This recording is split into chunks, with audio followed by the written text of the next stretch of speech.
they go on the first leg of the run this evening.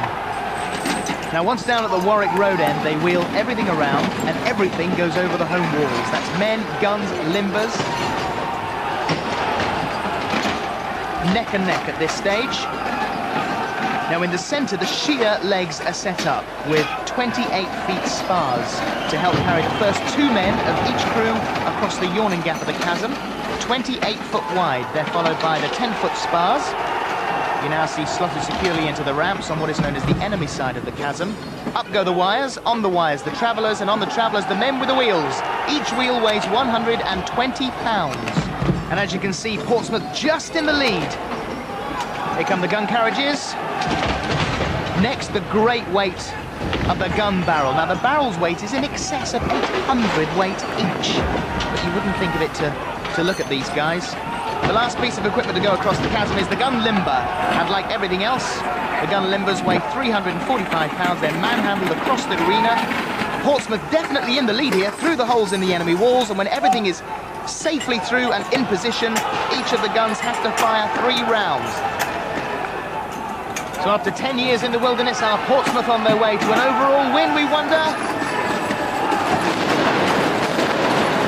Well, they've certainly won that leg. And the Fleet Air Arm just behind them. So the crews have completed the first stage, that's the run out. Now everything has to be properly prepared before the second stage, the run back, begins. Trainers need to make sure that everything is all present and correct, and that none of the very strict rules have been infringed.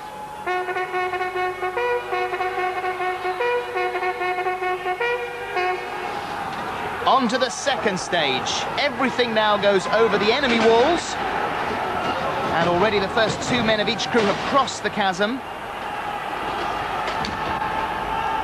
Sent the traveller back now to their comrades who are following behind. The first of them with the wheels.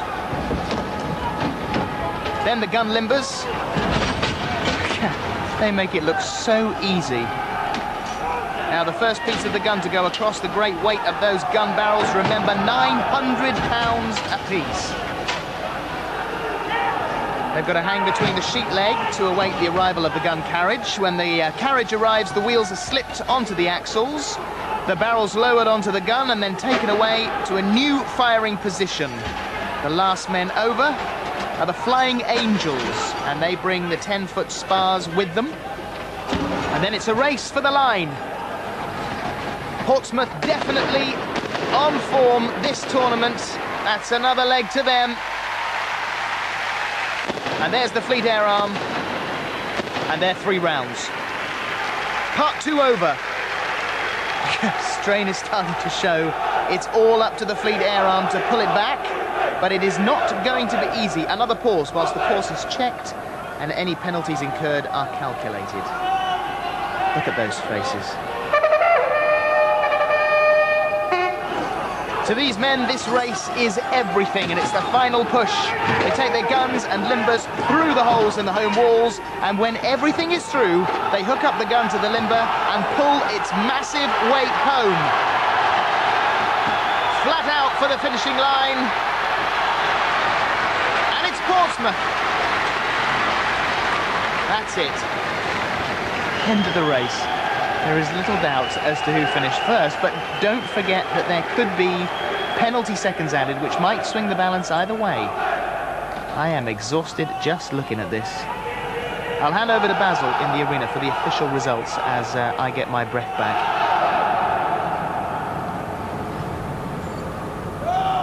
But for the moment, the running times are these. Fleet Air Arm, 3 minutes and 0.3 of a second. Portsmouth, 2 minutes, 45.3.